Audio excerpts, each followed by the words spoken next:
Eu sou o Marco Caldas, o Descapitalista Original, e hoje viemos aqui apresentar toda a ideia desse ecossistema que vai ser o Descapitalista, né? Hoje viemos aqui para mostrar o nosso manifesto inicial, a nossa ideia inicial. Estamos aqui para fazer um crowdsourcing. Vocês sabem o que é crowdsourcing? Pois é. É a mesma coisa do que crowdfunding, quando umas pessoas se unem para fundiar alguma coisa, custear alguma coisa, né? No caso aqui vai ser um crowdsourcing. Então nós vamos nos unir aqui para a gente fazer juntos, para nós fazermos juntos uma um compilado de ideias políticas de que como a gente pode guiar para o futuro. Eu tenho um manifesto que eu vou mostrar para vocês, que eu fiz, tá? E ele é sobre o autotecnismo. Autotecnismo. Sim, é uma visão sociopolítica que eu cheguei. Estou trabalhando nessa tese. Ela é a tese do meu TCC de ciências políticas, faço ciências políticas, e a partir dessa tese eu fiz um manifesto para tentar explicar melhor para vocês. E hoje o intuito dessa live, desse vídeo, é vir dar esse pontapé inicial para toda essa estrutura que a gente vem imaginando aí, né? Então eu vou ler com vocês aqui o manifesto, vai ser a primeira vez que ele vai ser publicado. Então, com certeza, como eu disse, a ideia inicial é fazer um crowdsourcing. Durante a leitura a gente vai entender o que é o crowdsourcing. E vamos lá então. Deixa eu abrir aqui.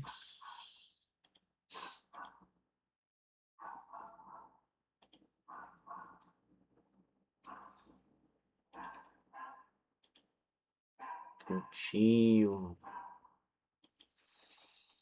Bom, como eu estava dizendo, né, um crowdsourcing político. O que que é o crowdsourcing político? É um modelo de participação coletiva no qual cidadãos colaboram diretamente na criação, análise e aperfeiçoamento de políticas públicas, utilizando plataformas digitais e inteligência coletiva. Não sei se vocês estão entendendo mais ou menos. Vamos lá pro comecinho. Então, desculpa. Marco Caldas. O futuro é coletivo. Esse é o nome do nosso manifesto, né? E é sobre a educação, automação, inteligência coletiva na sociedade pós-escassez. Então, esse daqui é um manifesto autotecnista, onde nós vamos dar início a essa nossa nova ideia do autotecnismo, é o novoísmo. Esta obra, vamos falar sobre esta obra. Este livro nasceu de uma tese acadêmica, como eu estava explicando para vocês, né? Cresceu em conversas e chegou até você como um convite. O autotecnismo foi desenvolvido por Marco Caldas ao longo de um processo de pesquisa, reflexão e diálogo que combinou teoria política clássica, ciência contemporânea e uma ferramenta nova, a inteligência artificial. Esse vai ser um grande ponto aí, junto com automação, robótica, que a gente vai abordar bastante para explicar como pode funcionar essa sociedade no futuro, né? A presente obra foi construída em colaboração com Cloud e ChatGPT, sistemas de inteligência artificiais. Essa parceria não foi apenas editorial, foi intelectual. A IA participou ativamente da estruturação dos argumentos, do refinamento dos conceitos, do desenvolvimento dos capítulos e da transformação de uma tese acadêmica em um livro acessível ao público. Esse nosso manifesto que eu estou lendo agora, eu criei junto com a inteligência artificial e tomando como base a minha tese. Então, tudo que está aqui é baseado nas minhas ideias da minha tese. Eu usei a inteligência artificial para me ajudar a construir um livro, um manifesto em cima da minha tese. Todos os dois vão estar publicados no futuro. A gente está terminando de fazer o nosso site, tá? autotecnismo.com. Eu vou deixar público aqui no nosso perfil em breve. E todo o material vai estar lá para baixar também. A princípio, só o manifesto. Depois eu vou colocar o TCC quando ele estiver pronto, mais maduro. Ainda não. Desculpa a moto. Ainda não está 100% pronto. Todos os conceitos centrais, o autotecnismo, as IEOs, o ministeriado, o sistema de pontos, a emancipação, o crowdsourcing político e a reforma revolucionária têm origem nas formulações desenvolvidas por mim, Marco Caldas. A IA contribuiu como coautora intelectual na construção desta versão, como eu tinha explicado, desse livro, tá? Todo o conceito a gente fez particularmente para o TCC, eu fiz para o meu TCC, e a partir daí que a gente está elaborando esse texto com a IA. Essa elaboração não é uma contradição, é uma demonstração. Uma obra sobre o uso da tecnologia como ferramenta de emancipação humana, construída com o auxílio da tecnologia mais avançada disponível. O futuro já está sendo construído. Esta página é parte disso. Autoria minha, Marco Caldas, idealizador do autotecnismo, descapitalista, vai ser o termo, o nome desse novo perfil que a gente vai ter, toda essa estrutura, né, online para discutir o autotecnismo, para a gente pôr o autotecnismo para o pessoal, para o mundo ver, né? Inclusive, eu falo inglês, eu vou lançar também tanto a tese quanto o livro em inglês também. O livro do manifesto eu vou publicar também em chinês, mandarim, no caso. E tudo isso vai estar dentro do conceito do descapitalista, né? Que é esse conceito que a gente está criando aqui, começando hoje. Como eu falei, em colaboração com o Claude e o ChatGPT, né? Uma obra construída pela inteligência humana e artificial. O futuro é coletivo. Esse é o grande lema do autotecnismo. Essa é a grande ideia. Vamos para o prólogo aqui. Você nasceu no momento mais importante da história.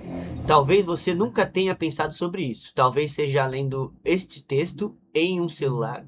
Desculpa. Talvez esteja lendo este texto em um celular, em um computador, em uma tela qualquer. E tudo parece absolutamente normal. Mas existe algo extraordinário acontecendo. Pela primeira vez na história da humanidade, estamos construindo máquinas capazes de substituir não apenas a força dos nossos músculos, mas também parte das funções da nossa mente. Durante milhares de anos, todas as riquezas produzidas no mundo, durante milhares de anos, toda a riqueza produzida no mundo dependeu diretamente do trabalho humano. Alguém precisava plantar, alguém precisava construir, alguém precisava transportar, alguém precisava calcular, alguém precisava decidir. Agora isso está mudando. Uma agonia d'água. Máquinas produzem, algoritmos calculam, redes compartilham conhecimento, inteligências artificiais executam tarefas que, até poucos anos atrás, exigiam equipes de especialistas altamente qualificados. Estamos testemunhando o surgimento de uma nova era. Mas existe um problema. Nossas instituições continuam presas no passado. A escola ainda foi projetada para formar trabalhadores. A política ainda foi projetada para representar populações desconectadas. A economia ainda foi projetada para administrar a escassez. Grande parte do mundo continua funcionando segundo regras criadas para uma realidade que já está desaparecendo. É como tentar controlar uma nave espacial utilizando instrumentos de uma carroça. Este livro de bolso não pretende prever o futuro. Também não pretende oferecer respostas perfeitas. Seu objetivo é mais simples: fazer uma pergunta. Talvez a pergunta mais importante do século XXI. Como devemos organizar uma sociedade onde a abundância tecnológica se torna possível? O autotecnismo é uma tentativa de responder essa pergunta, não como uma ideologia, não como uma verdade absoluta, mas como uma proposta aberta à construção coletiva. Porque o futuro não será decidido pelas máquinas, nem pelos governos, nem pelas empresas. Será decidido pelas escolhas humanas.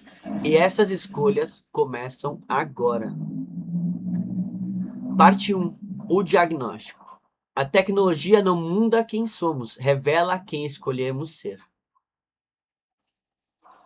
O problema e o paradoxo. A promessa não cumprida. Durante séculos, a humanidade sonhou com um futuro onde as máquinas fariam o trabalho pesado. Era uma promessa simples. As ferramentas surgiriam para nos libertar. E, de fato, conseguimos. Um agricultor moderno produz mais alimentos do que dezenas de agricultores do passado. Uma fábrica automatizada produz mais em um dia do que oficinas inteiras produziam em meses. Computadores executam em segundos cálculos que antes exigiam equipes inteiras de especialistas. Nunca fomos tão produtivos, nunca tivemos tanta tecnologia, nunca possuímos tantas ferramentas. Mas existe uma pergunta que poucos fazem. Se produzimos tantos, por que continuamos correndo? O paradoxo da abundância. Vivemos na época mais rica da história humana. A produção mundial de alimentos é suficiente para alimentar toda a produção do planeta. Existem mais casas vazias do que pessoas sem moradias em muitos países. O conhecimento humano está disponível gratuitamente para qualquer pessoa com acesso à internet. Mesmo assim, milhões de pessoas vivem com medo. Medo de perder o emprego, medo de não conseguir pagar as contas, medo de adoecer, medo de envelhecer. A vida contemporânea é marcada por desigualdades profundas. Desde o nascimento, as condições de como aquela família está estruturada, social e economicamente, vão dizer se elas têm acesso à saúde, à educação e às oportunidades. Tem gente que nasce em um hospital bem equipado e morre sem conseguir pagar as próprias dívidas. Há quem nasça em pronto-socorro de periferia e morra numa troca de tiros sem jamais ter tido escolha. Pode nascer na mansão de vovô e mesmo assim se perder. Não por falta de dinheiro, mas por excesso de pressão e ausência de sentido. O sistema atual não falha apenas com os pobres, ele falha com quase todos. A chegada da automação. Durante muito tempo, acreditou-se que as máquinas iam substituir apenas tarefas simples, mas a realidade mostrou algo diferente. Primeiro, desapareceram trabalhos braçais. Depois, funções repetitivas. Agora começam a desaparecer funções intelectuais. Sistemas de inteligência artificial escrevem textos, geram imagens, programam softwares, analisam contratos, auxiliam diagnósticos médicos, traduzem idiomas, produzem conhecimento. Pela primeira vez na história, não estamos automatizando apenas músculos, estamos automatizando capacidades cognitivas. E essa transformação está apenas começando. Aqui surge uma contradição fundamental. Quanto melhor a tecnologia fica, menos trabalhadores são necessários. Mas se tem menos trabalhadores, menor é o dinheiro que circula através do emprego. E se é o dinheiro que está circulando, que continua sendo a principal forma de acesso às coisas que precisamos, a própria melhoria da tecnologia começa a gerar instabilidade, pois terá menos dinheiro girando ao mesmo tempo muita coisa sendo produzida. Não estamos diante de uma crise tecnológica, estamos diante de uma crise de adaptação institucional. Precisamos mudar como as coisas funcionam lá no meio. Uma escolha histórica. A humanidade está diante de uma escolha. Podemos continuar utilizando a tecnologia apenas para aumentar a quantidade de coisas que fazemos, aumentar lucros e concentração de riqueza. Ou podemos utilizar essa tecnologia para aumentar a liberdade, o conhecimento e bem-estar coletivo. A questão não é se a automação vai transformar o mundo, ela já está transformando. A questão é que quem será beneficiado por essa transformação? O futuro não será decidido pelas máquinas, será decidido pelas escolhas que faremos sobre como utilizá-las. É exatamente nesse ponto que começa a discussão sobre uma nova forma de organização social. O erro do capitalismo. Um sistema que funcionou.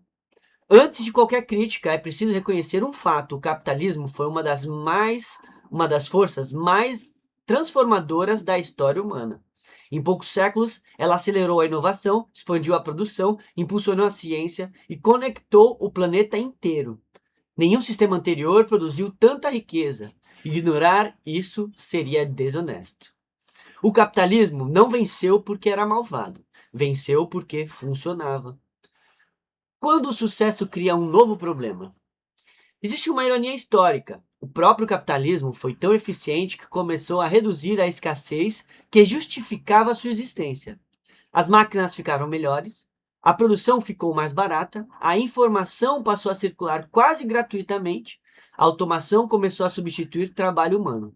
O sistema venceu seu principal desafio, e justamente por isso começou a enfrentar um novo. O capitalismo depende de duas coisas ao mesmo tempo. As empresas precisam reduzir custos para se tornarem eficientes e criarem lucro. E as pessoas precisam receber a renda para consumir o que as empresas produzem.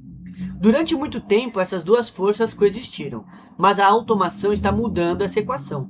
Cada nova máquina reduz a necessidade de trabalho humano. Cada novo algoritmo aumenta a produtividade. O sistema recompensa quem automatiza, mas também depende daqueles que perdem espaço para a automação. Essa tensão tende a crescer. O problema não são as pessoas. O autotecnismo não parte da ideia de que empresários são vilões, nem de que trabalhadores são heróis, nem de que existe uma conspiração central controlando o mundo. O problema é estrutural. As pessoas agem de acordo com os incentivos disponíveis. O empresário busca lucro porque o sistema recompensa lucro. Um trabalhador vende seu tempo porque o sistema exige renda para sobreviver. Cada indivíduo responde racionalmente às regras existentes.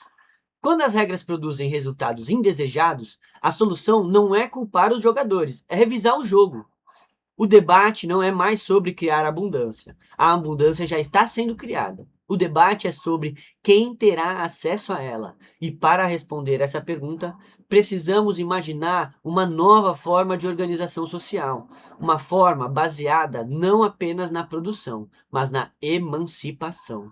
É nesse ponto que começa o autotecnismo. Parte 2, a proposta. Toda sociedade existe para aumentar a liberdade de seus membros. A economia não é um fim, a política não é um fim, a tecnologia não é um fim. Tudo isto são ferramentas. A economia não é um fim, a política não é um fim, a tecnologia não é um fim. Tudo isso são ferramentas. O que é o autotecnismo? Aqui a gente vai explicar um pouquinho, breve, tá?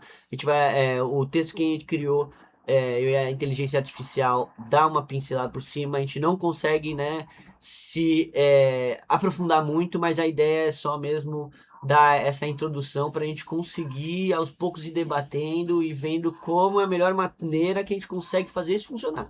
Essa é a ideia daqui, tá? Então vamos lá. O que é o autotecnismo? Nem retorno ao passado, nem salto no escuro. Ao longo da história, diferentes correntes políticas tentaram resolver os problemas da desigualdade, da exploração e da concentração de poder. Algumas apostaram na força do mercado, outras na força do Estado. Só um minutinho aqui, gente.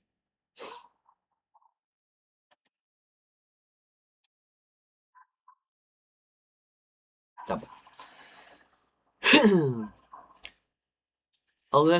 Algumas apostaram na força do mercado, outras na força do Estado. Cada uma produziu conquistas importantes e cada uma revelou limitações. O autotecnismo não surge para negar completamente essas experiências. surge para responder à realidade nova, uma realidade onde a automação, a inteligência artificial e as redes digitais mudaram profundamente as possibilidades de organização humana.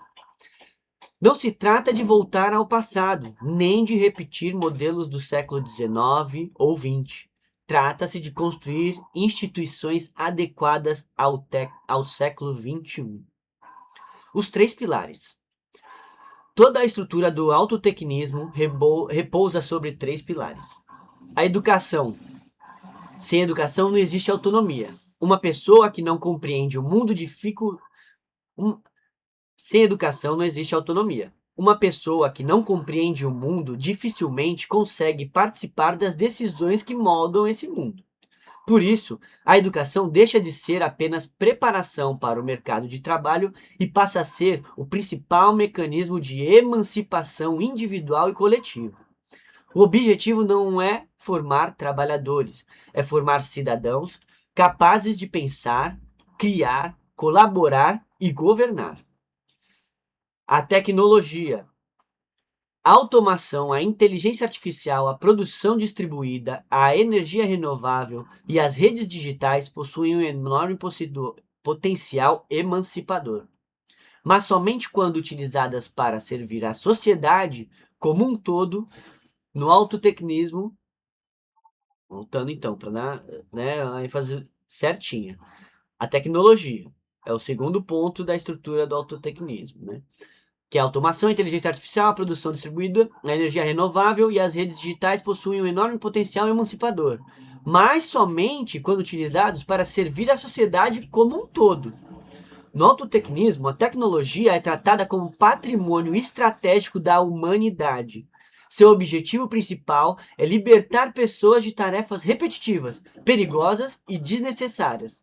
O terceiro pilar é a autogestão. Nenhuma instituição conhece melhor os problemas de uma comunidade do que as pessoas que vivem nessa comunidade, que vivem nela. Por isso, as decisões devem ser tomadas o mais próximo possível daqueles que serão afetados por elas, por essas decisões.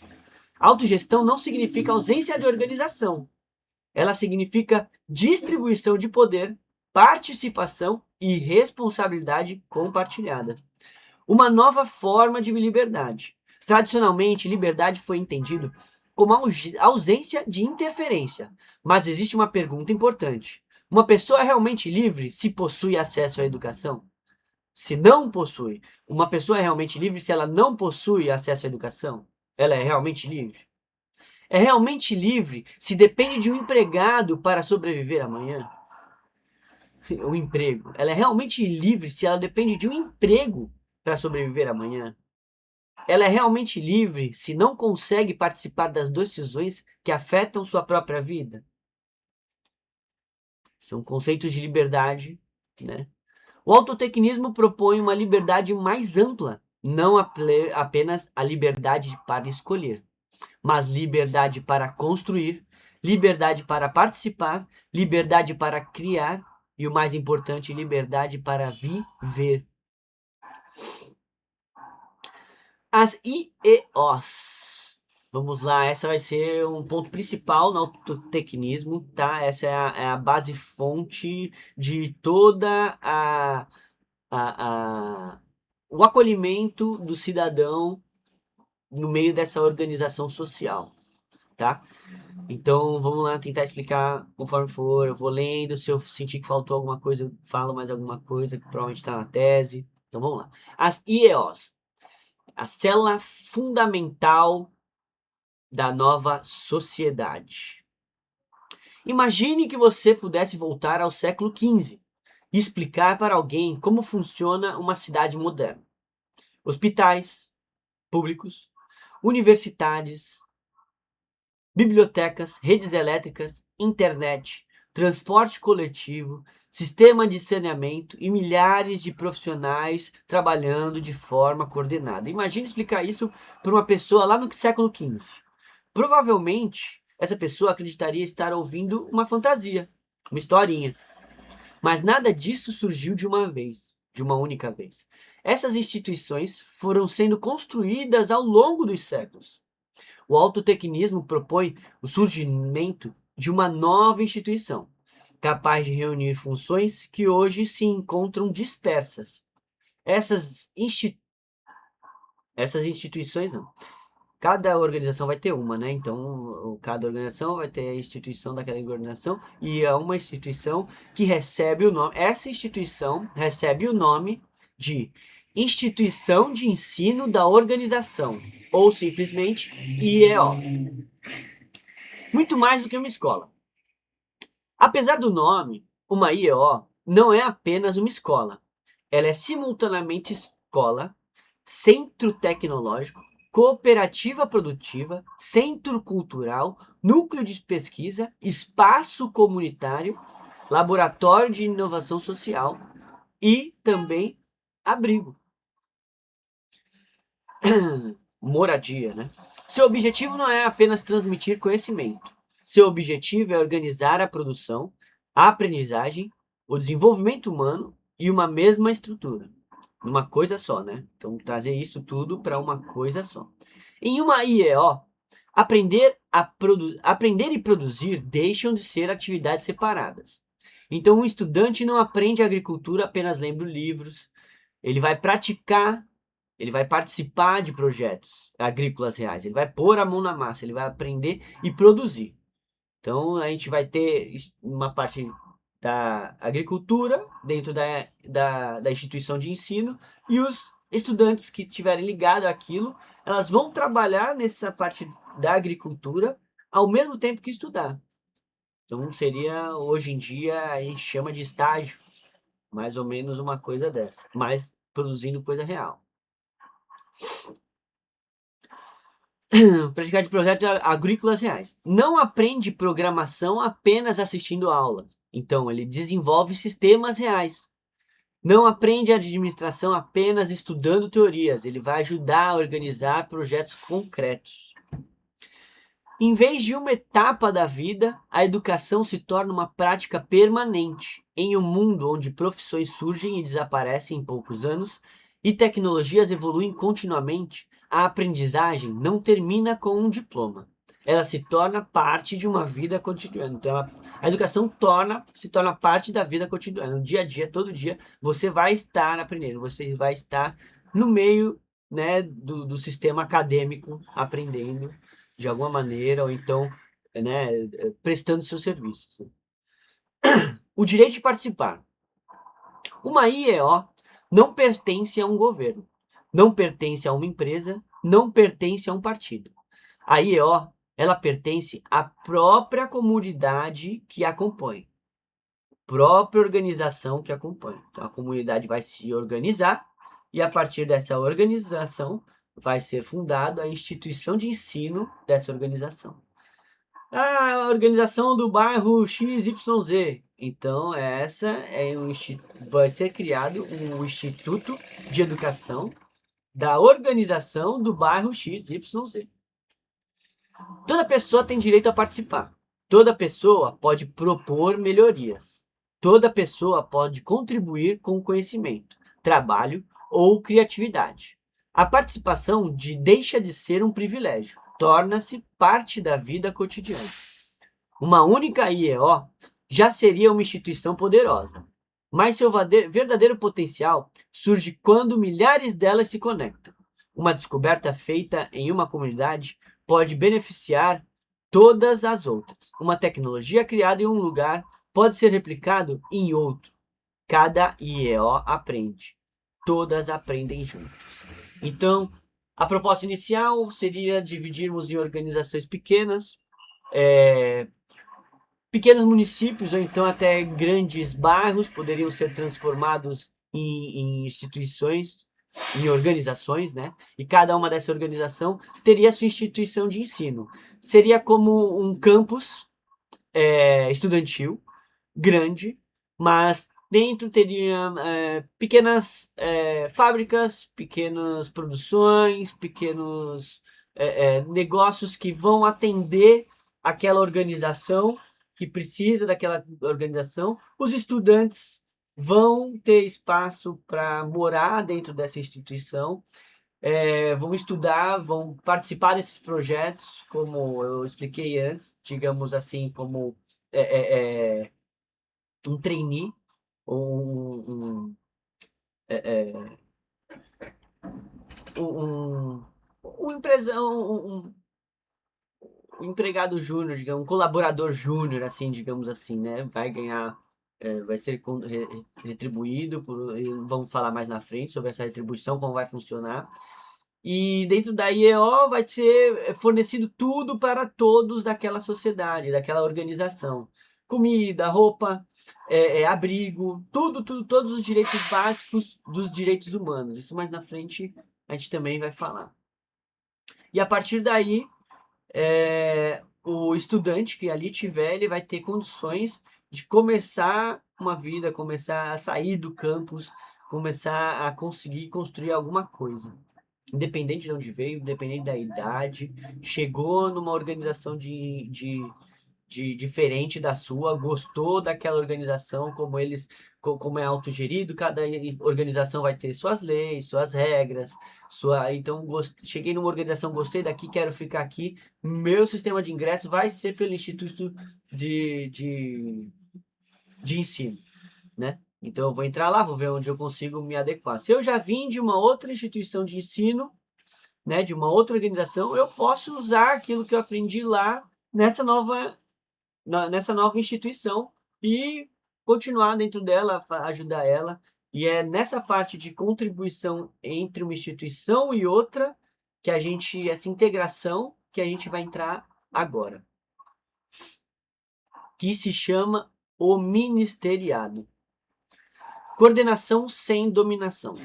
Ao longo da história, sociedades complexas precisam criar estruturas de coordenação.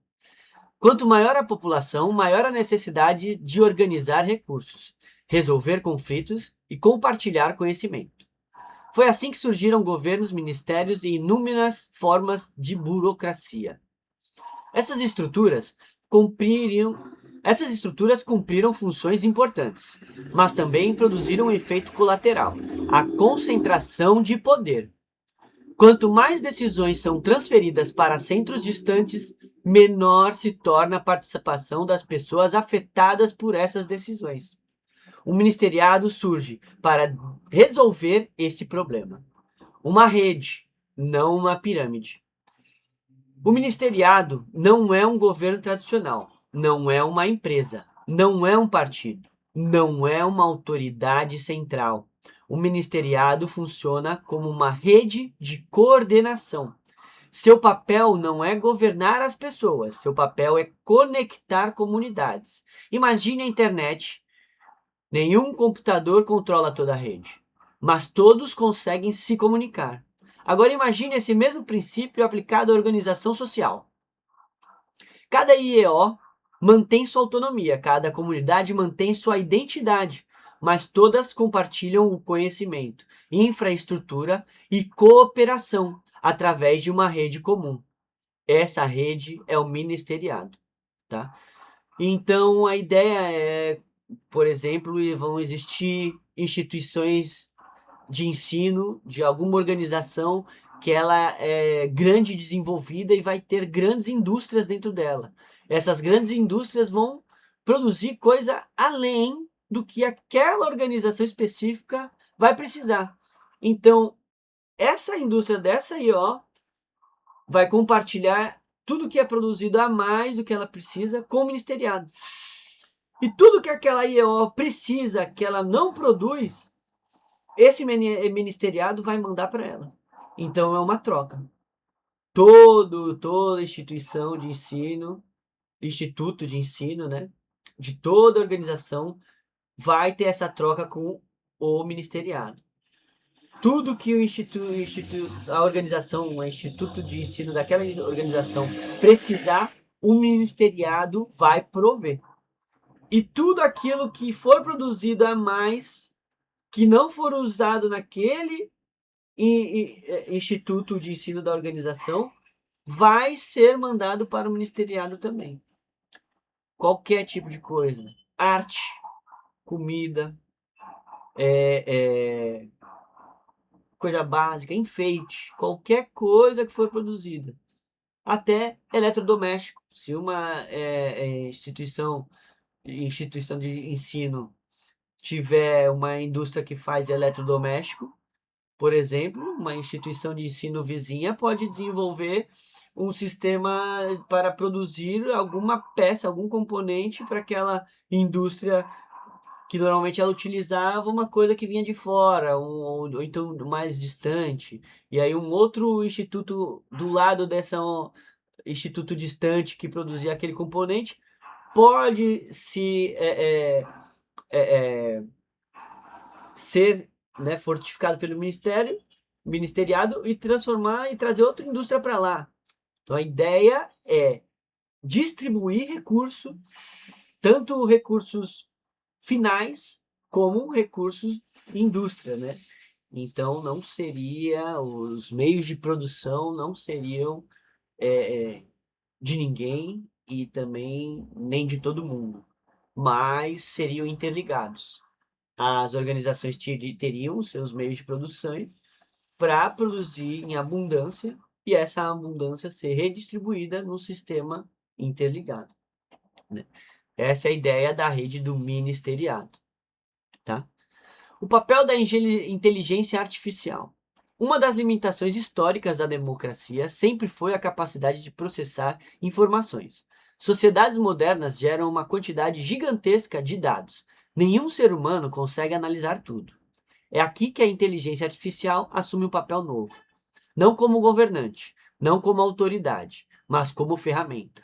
A IA ajuda a organizar informações, simular cenários, identificar riscos, apresentar consequências, produzir relatórios compreensíveis.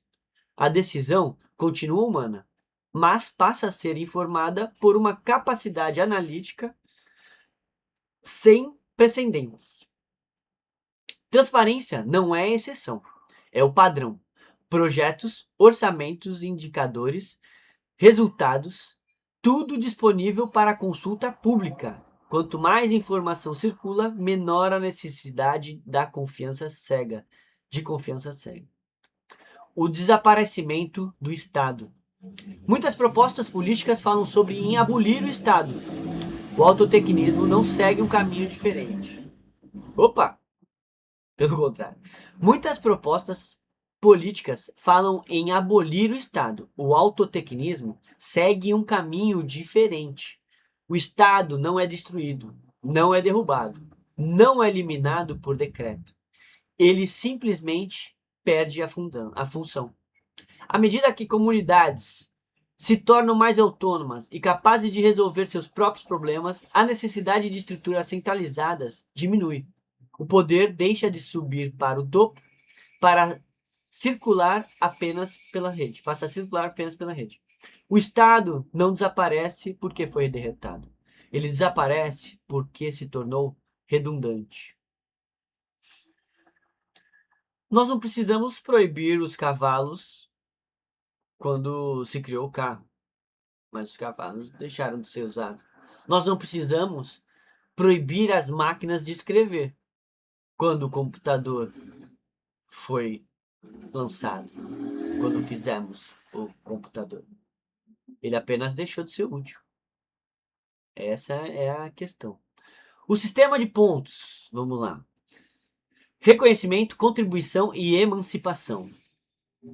Quando as pessoas escutam pela primeira vez sobre uma sociedade baseada em abundância, geralmente fazem a mesma pergunta.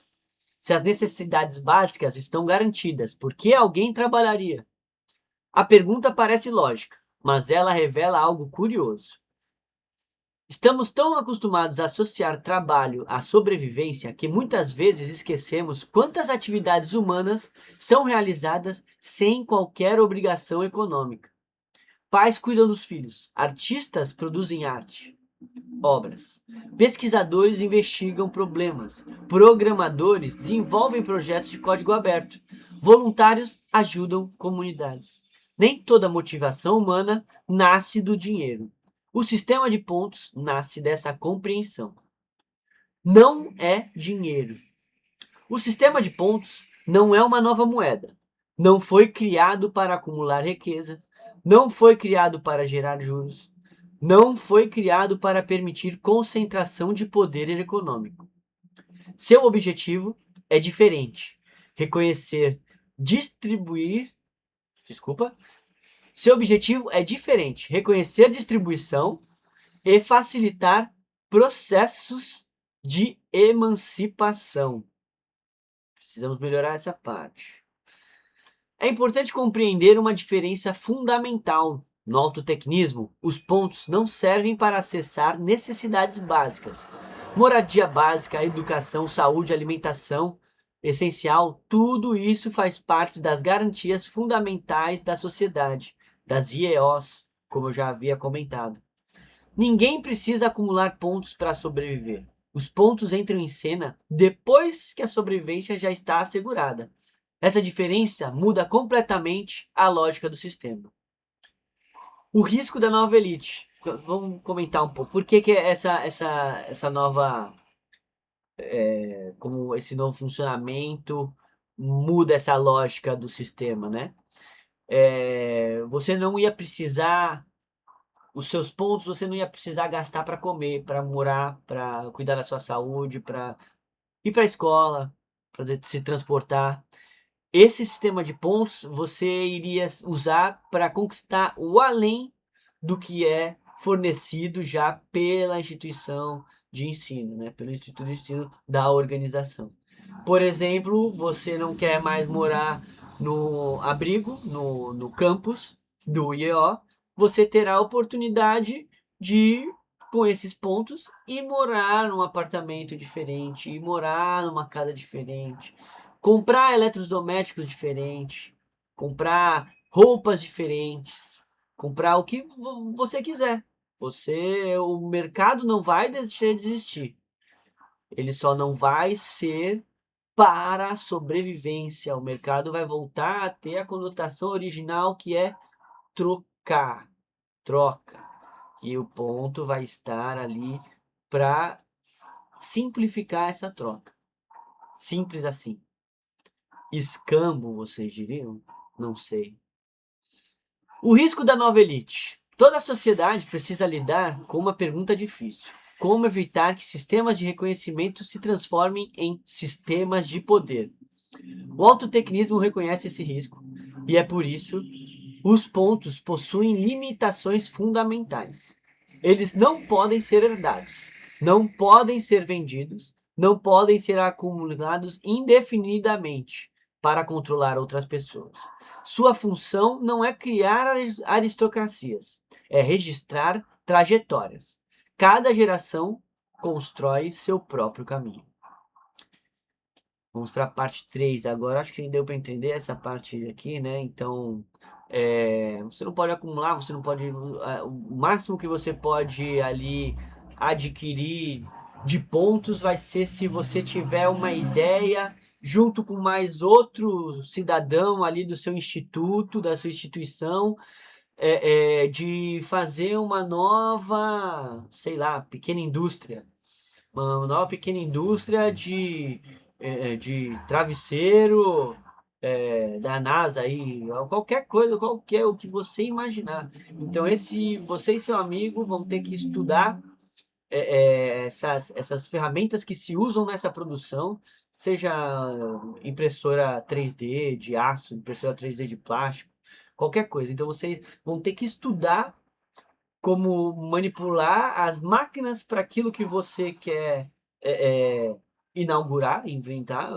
Então você primeiro vai ter que aprender a mexer nessas máquinas, até mesmo construir essas máquinas. Hoje a gente tem o advento da fabricação de peças em 3D, tanto em metal, quanto em concreto, quanto em plástico. Então isso você pode levar para sua instituição uma impressora 3D de metal e fazer o que você quiser. Mas antes você tem que ter estudo.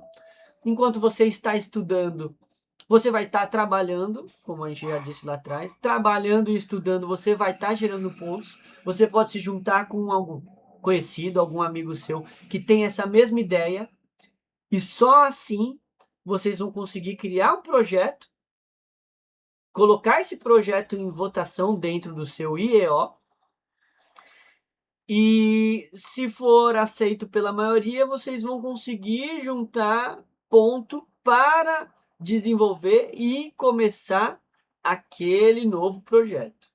Só assim que a gente consegue juntar pontos. Quando a IEO decide que essas pessoas têm um plano bom, têm um projeto legal, vai trazer coisas boas para a IEO aceita, essas pessoas vão começar a conseguir juntar ponto, juntar outras pessoas para participar também, e então aí esses pontos serão usados para iniciar esse novo projeto.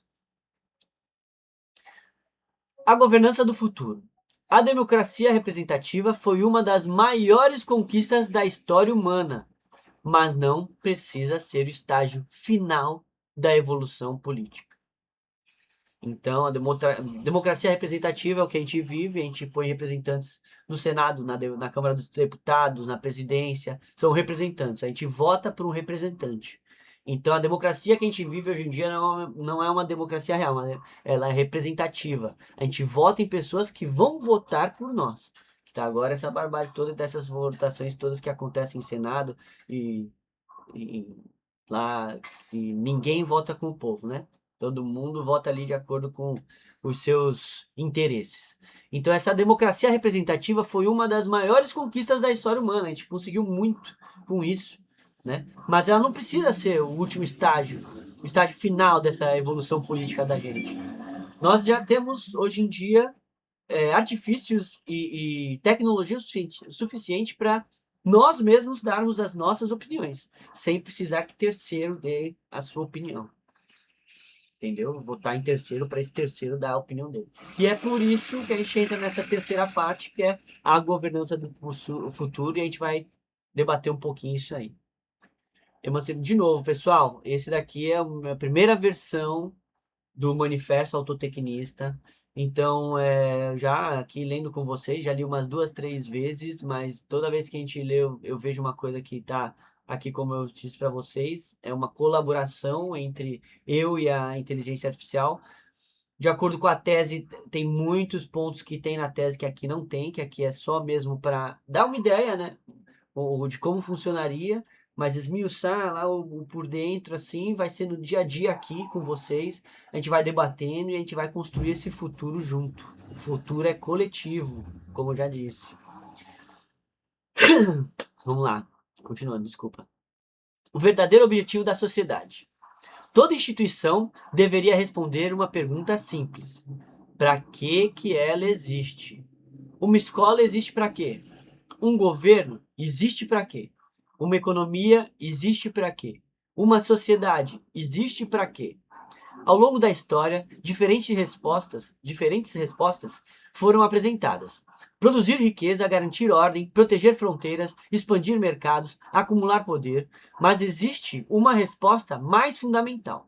Uma sociedade existe para permitir que seus membros desenvolvam plenamente todas as suas capacidades. Para isso que serve uma sociedade, para se juntar e permitir que todo mundo se desenvolva.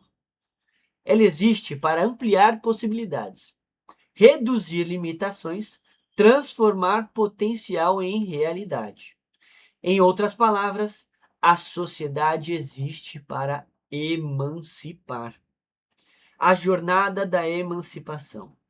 Dentro do autotecnismo, a emancipação não acontece de uma vez. Ela é uma jornada, como eu disse ali na história dos pontos, explicando os pontos, da mesma maneira que você está ali trabalhando, acumulando ponto, e você quer montar um projeto com um amigo seu, numa indústria, você também pode estudar e conseguir esses pontos e conseguir outros tipos de equipamento para você conseguir na sua IO pegar um terreno para você e construir o seu próprio sítiozinho autossustentável com máquinas, com tudo, com energia solar, com a sua produção.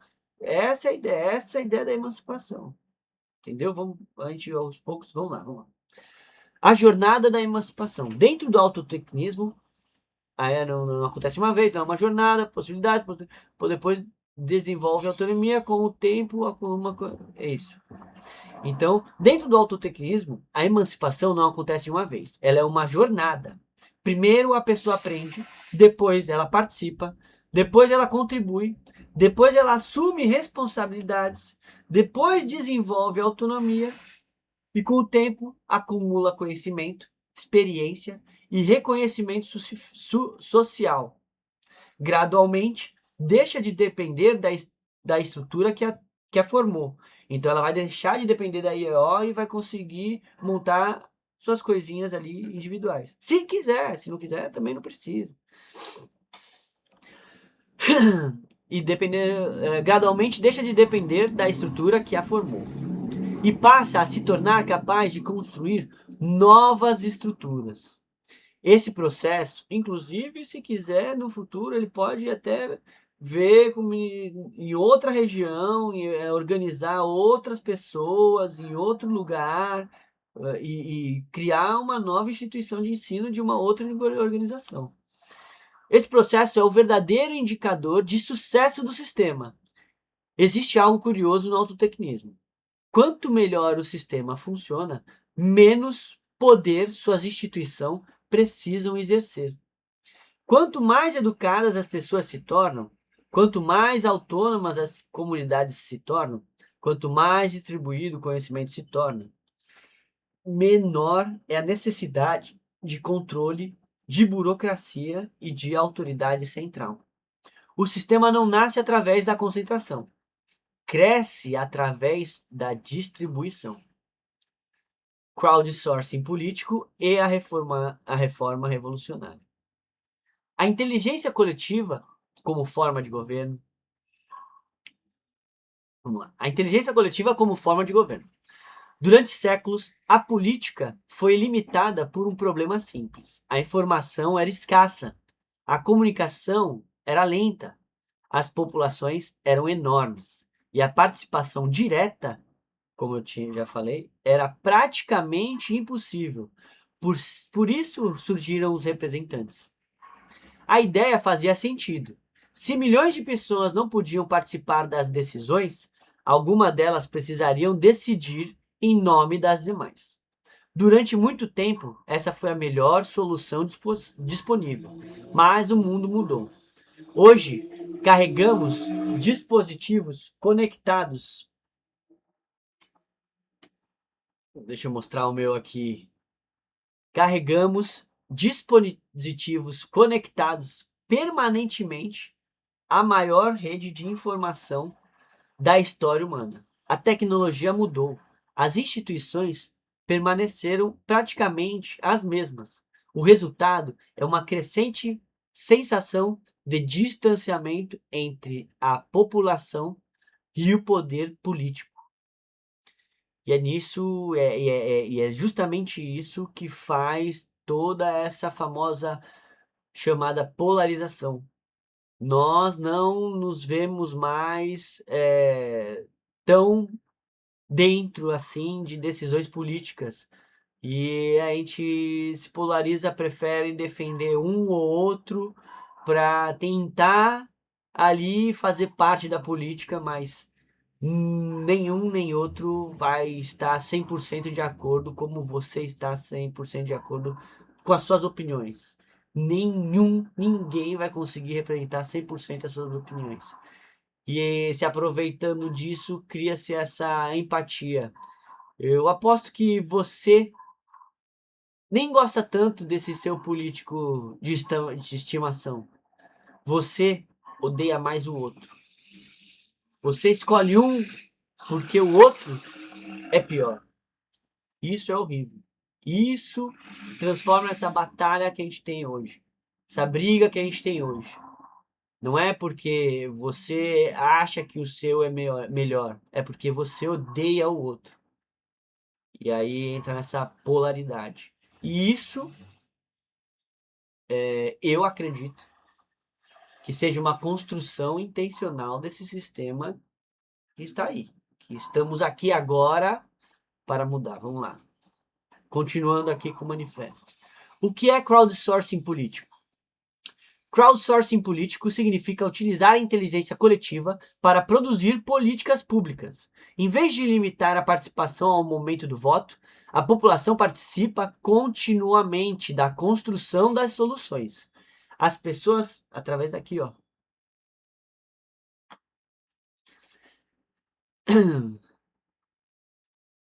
Desculpa. As pessoas podem identificar problemas, propor soluções, debater alternativas, sugerir melhorias, avaliar resultados, revisar decisões anteriores com a ajuda da IA. A política deixa de ser um evento, passa a ser um processo contínuo. A Wikipédia possui milhões de colaboradores da internet, se vocês não conhecem a enciclopédia online. Projetos de software livre movimentam parte significativa da estrutura digital mundial, Linux. Comunidades científicas colaboram globalmente já. Milhões de pessoas resolvem problemas juntas sem precisar de uma autoridade central.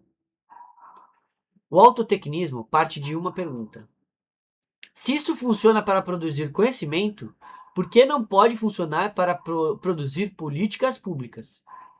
Mudar o sistema sem destruir a sociedade. Quando alguém escuta a palavra revolução, geralmente imagina conflito, barricadas, golpes, guerras civis. A história está cheia desses exemplos. Revoluções derrubam reis e impérios, mas também produziram sofrimento, destruição e, muitas vezes, novas formas de dominação. O autotecnismo propõe um caminho diferente. Não uma revolução contra a sociedade, mas uma revolução através da sociedade. A história mostra que muitas instituições não desapareceram porque foram destruídas. Desapareceram porque deixaram de ser necessárias. Ninguém precisou, já falei lá atrás, abolir formalmente os mensageiros a cavalo. O telefone se tornou obsoleto.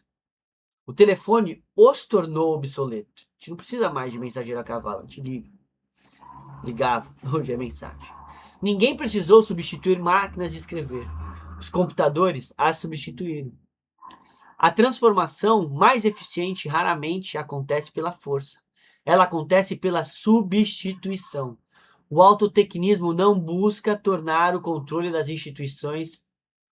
O autotecnismo não busca tomar o controle das instituições existentes. Busca construir alternativas progressivamente mais eficientes. Uma IEO não precisa substituir imediatamente todas as escolas. Precisa demonstrar resultados superiores, um sistema de participação coletiva que não precisa eliminar imediatamente o parlamento.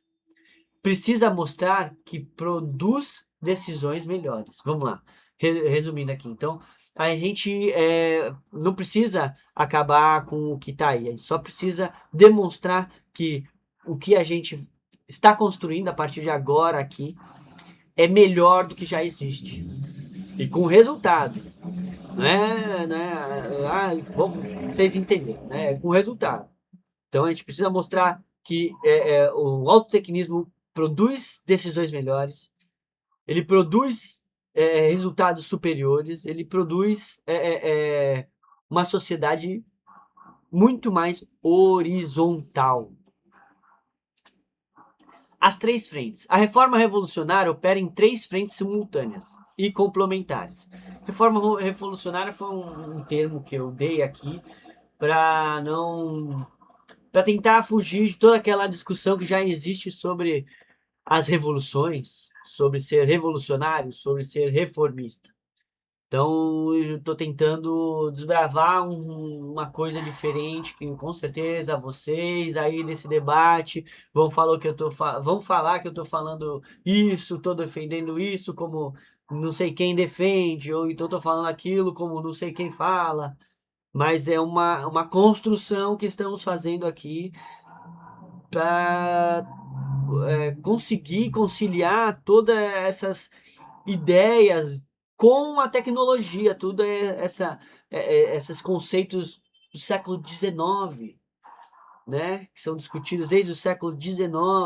Estamos no século XXI, já são 2 séculos. Todos esses conceitos reformista, revolucionário, tudo isso, a gente não tinha isso aqui, ó. A gente não tinha essa tecnologia, não tinha como, né, essa arma de informação, essa arma que já está sendo usada, né, por políticos, por movimentos políticos e levando pessoas a acreditar em loucuras, em coisas que não faz o menor sentido, sabe? Então a gente pode usar isso para informar a, a realidade, formar uma nova onda de ideias, de construções de futuro. Então vamos lá para essas 3 frentes dessa reforma revolucionária, como eu coloquei, né? A primeira é a frente eleitoral, que é para fazer tudo ao pouco, né? Reformista, é uma reforma revolucionária, tá? Tá na nome.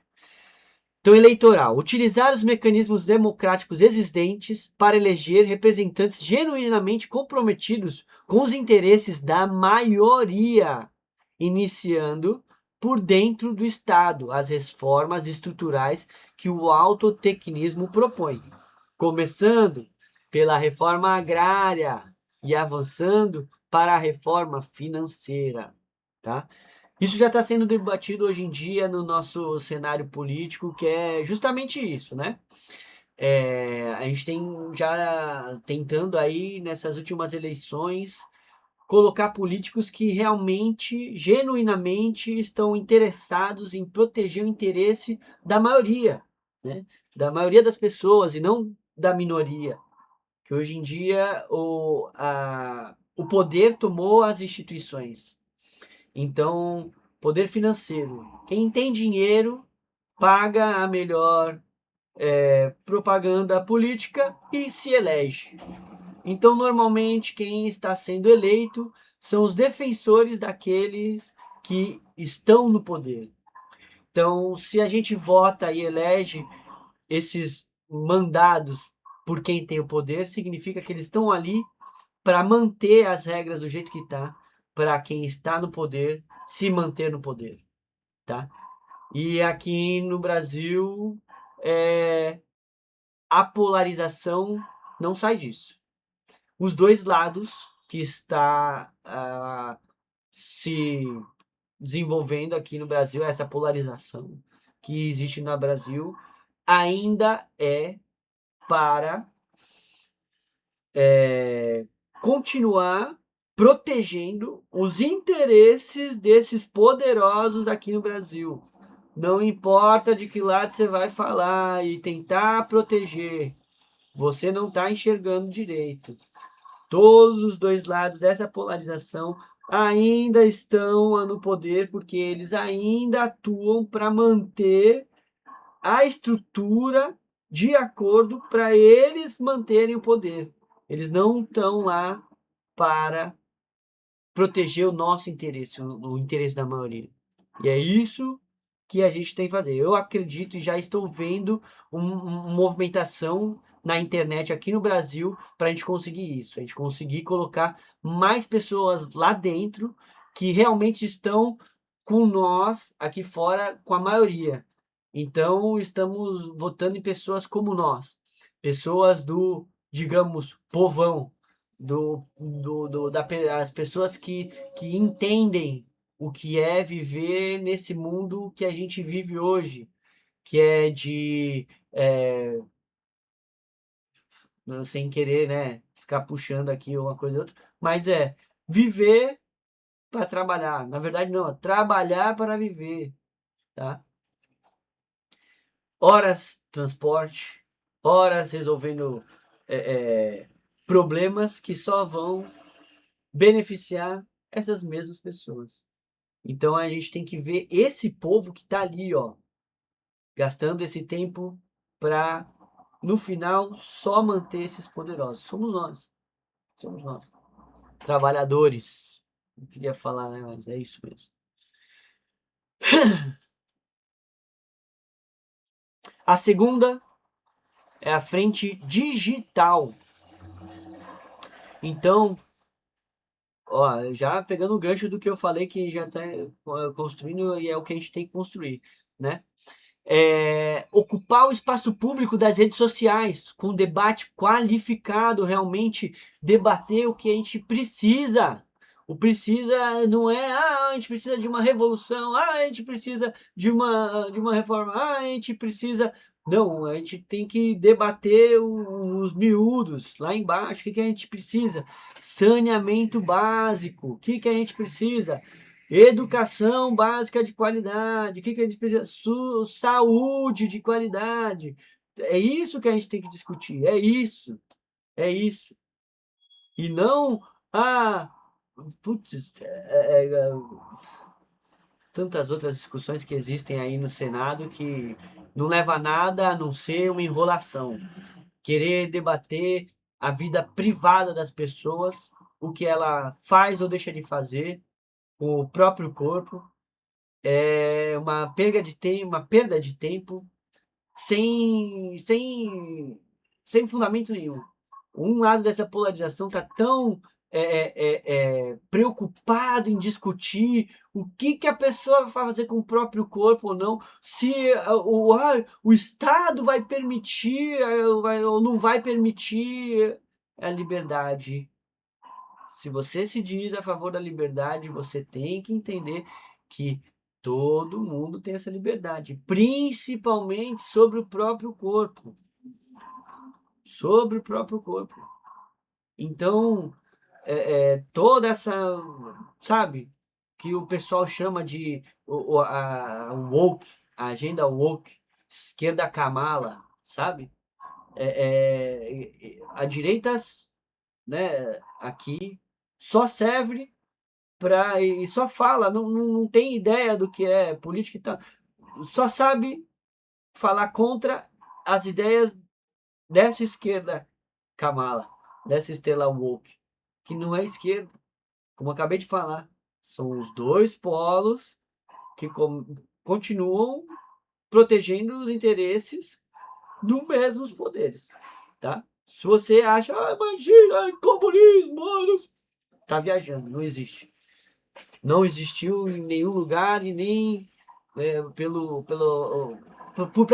por mim, não cabe mais esses conceitos que já estão deschavados, já estão tão triturados desde de 1800 e Guaraná com rolha até hoje em dia. Então já tem 2 séculos que tudo isso está sendo discutido e sabe o que aconteceu? Só criou mais discussão. Só criou mais discussão. Em vez de realmente a gente se unir e ir para frente, se reunir, ir para frente, decidir o que realmente importa para nossas vidas, ficam discutindo, não, mas tem que ser feito assim, porque a revolução tem que ser assada, não, porque a reforma assim, não, se você acha que a revolução é assim, assim, assada, então eu não concordo com você. E em vez de estar discutindo reforma agrária, que é o que a gente precisa, reforma financeira, que é o que a gente precisa, não, eles se perdem nesses meios. Então, a ideia é ir para frente. Para frente. Chega desse negócio, direita e esquerda. Vamos para frente. Pensar no futuro. Tá aqui, ó. Isso daqui aniquila, anula todas essas confusões e todas essas discussões do século passado, como tem que ser, poderia ser, como que é a melhor forma. Tá aqui agora, tá aqui. Então a gente tem que começar a ganhar esse espaço público das redes sociais com esse debate qualificado, transparência e mobilização. Tá? O smartphone deixa de ser apenas um instrumento de comunicação e entretenimento para se tornar o principal meio de produção política do século XXI. Qualquer deliberação, desde a votação de uma regra de convivência local até uma decisão de política do ministeriado, pode acontecer na tela do celular, autenticada por biometria, fundamentada por dados analisados pela inteligência artificial, de código aberto, para você saber que aquela inteligência artificial não está com... como que você está definindo aí uma, um viés. Essa tecnologia, essa inteligência artificial está com viés aí, e por isso que ela decide. Não, tudo código aberto, então tá. A gente consegue fazer isso sem precisar desses caras todos aí, esses políticos todos aí, entendeu? Mas é tudo com calma, com calma. Eu acredito que nós estamos falando aqui de uma coisa que uma construção de 100 anos aí, tá? Mais um século. Se preparar para o século 22, quando ele chegar, nós vamos estar chegando com uma sociedade igual ao século que está vindo.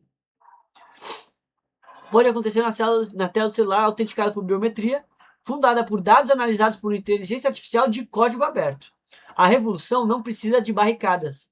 Ela acontece silenciosamente em milhões de lares simultaneamente. A terceira é a frente institucional. Fortalecer e expandir as instituições democráticas existentes, utilizando mecanismos legais, ações civis, referendos, iniciativas populares de lei, auditorias públicas ou plebiscitos, como ferramenta de transformação progressiva e irreversível do sistema. Nesse sentido, o autotecnismo não propõe nem a revolução armada marxista-leninista, nem o reformismo parlamentar conservador que aceita os limites do capitalismo como dados. Como ele é dado, né? A gente não é para aceitar esses limites do capitalismo como eles são dados para a gente. Ele propõe, nós, o autotecnismo, propomos uma terceira via, uma revolução que se faz com votos, redes, códigos abertos e conhecimento. Lenta o suficiente para ser irreversível e massiva o suficiente para ser genuinamente transformadora. Então, como eu disse, aí é a preparação de um século para o outro século, né? Parte 4. O horizonte. O futuro não pertence a um líder, não pertence a uma ideologia, não pertence a uma classe social. O futuro pertence àqueles que participam de sua construção. Autotecnismo. O futuro é coletivo. Uma pergunta que sempre existiu. Em algum momento da história, alguém achou que a escravidão era natural. Alguém achou que mulheres não podiam votar. Alguém achou que reis eram escolhidos por deuses. Alguém achou que o sol girava em torno da terra.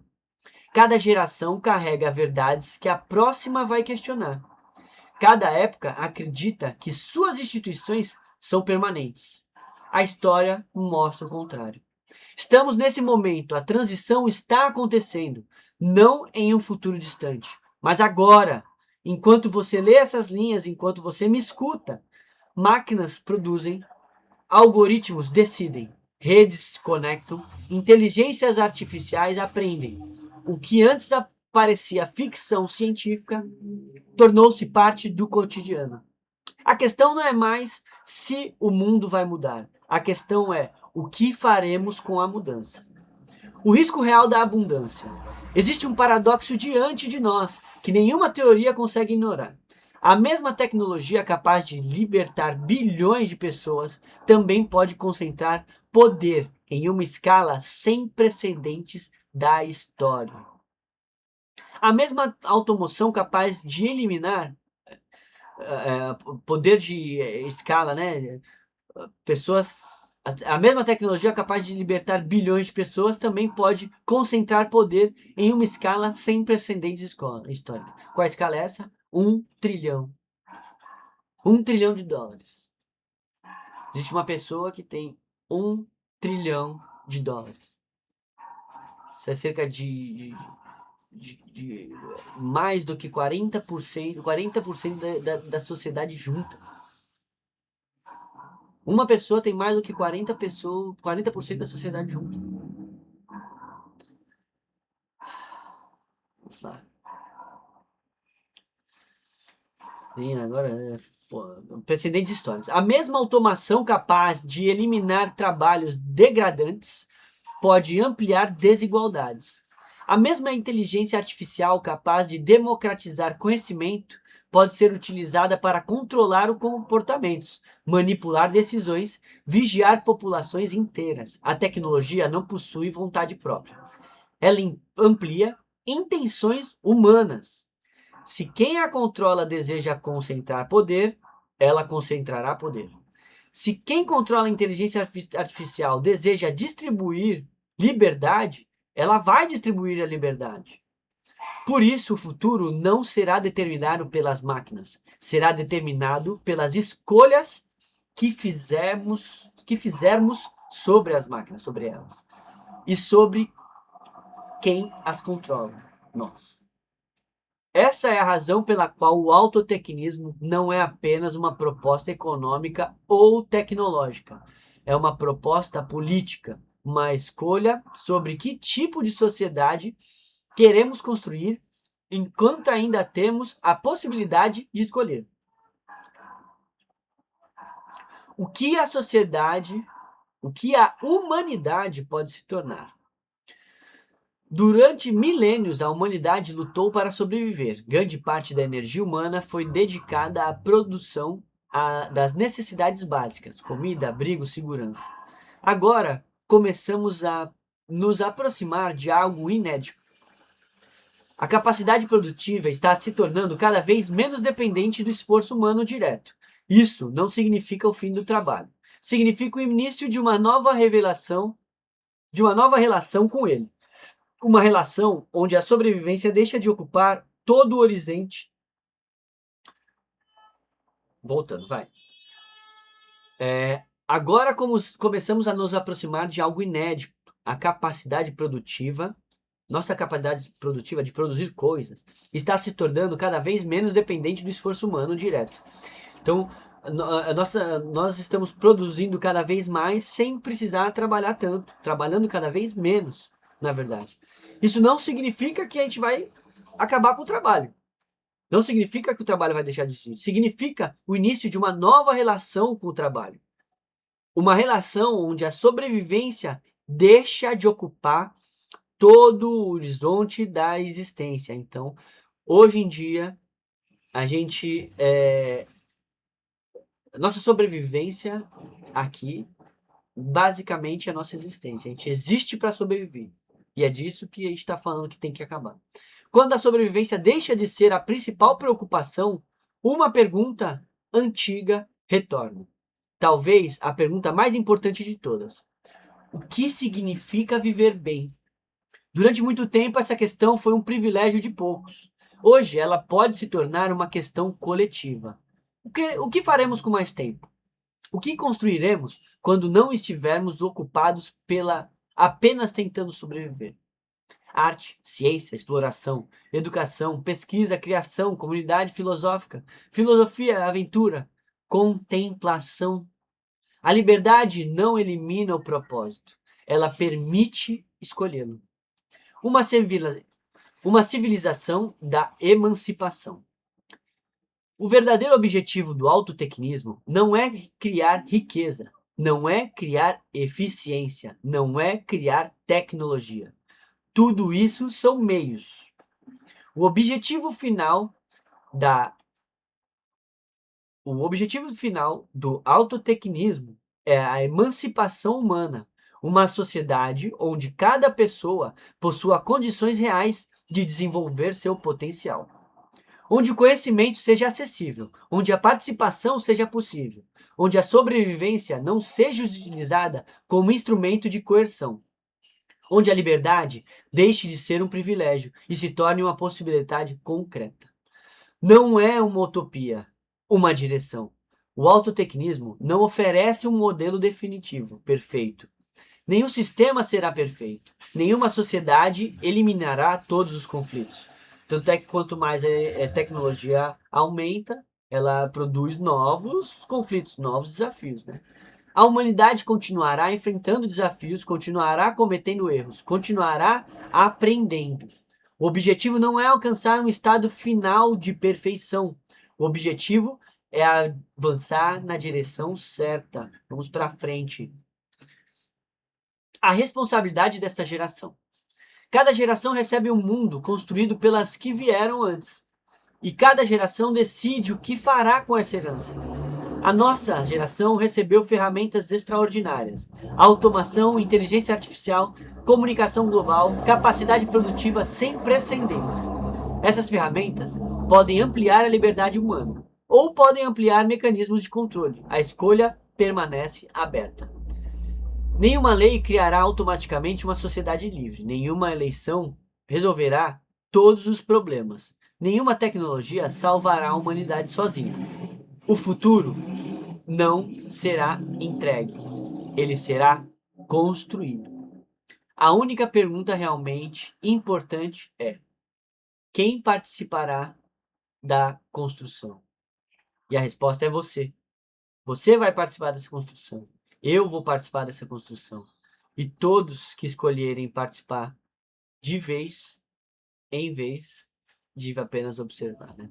E todos que escolherem participar em vez de apenas observar. Se você decidir, escolher participar, você também vai fazer parte dessa construção.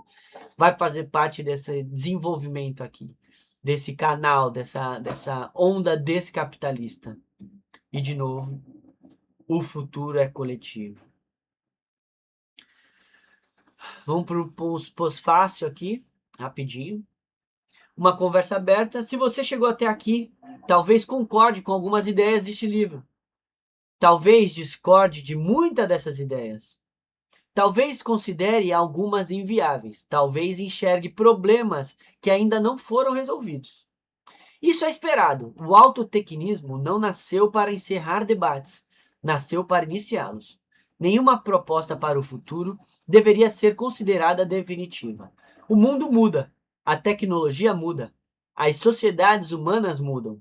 As próprias ideias apresentadas nesse livro provavelmente continuarão evoluindo. E isso é um sinal de saúde. Uma teoria viva é aquela que aceita críticas, aceita correções, aceita aprimoramentos, aceita aprendizado. Por isso, esse livro não termina aqui. Ele continua em cada debate, em cada crítica, em cada sugestão. E cada experiência construída coletivamente. Se o futuro será coletivo, sua construção também precisa ser. E aqui vem nosso convite, essa construção coletiva, né? O autotecnismo não pertence ao, mais uma vez, né? Reforçando todos esses... o autotecnismo não pertence a um partido, não pertence a uma empresa, não pertence a uma instituição. Nem mesmo pertence exclusivamente a mim, ao autor. A partir do momento em que uma ideia é compartilhada, ela passa a fazer parte do patrimônio intelectual coletivo da humanidade. É nisso que eu acredito, é nisso que a gente está baseando tudo aqui. Esse manifesto é um convite para criticar, para melhorar, para testar, para experimentar, para construir. O futuro não será criado por só uma única pessoa, será criado por milhões. E aqui a gente encerra essa primeira live aqui. Vou deixar esse vídeo nos highlights. Eu vou também depois colocar aqui. A gente vai melhorar tudo aos pouquinhos, a gente vai melhorando. Esse é o primeiro edição desse manifesto. Creio eu que ainda antes de publicar ele no nosso site, eu vou fazer algumas mudanças, tá? Aqui a gente fala de alguns pensadores que influenciaram essa proposta. Dá um pause aí, dá uma lida se você quiser, tá? E também a gente tem um glossário oficial internacional aqui do autotecnismo. Então, mesma coisa. Se você quiser vai dar uma pausada aí, vai lendo para entender tudo direitinho. E estamos aí para esse debate, começar essa onda descapitalista, tá? Eu vou precisar da ajuda de vocês, de todos vocês, nós todos juntos. Eu pretendo fazer disso aqui um- uma, uma parte principal assim do meu dia a dia.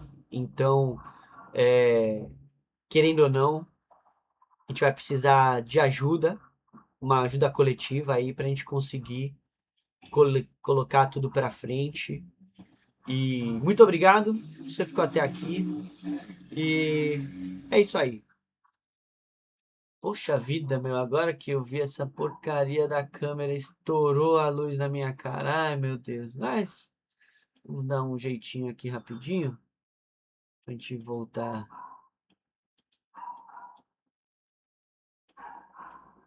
Ah, tem que tirar esse negócio automático, ele automatiza.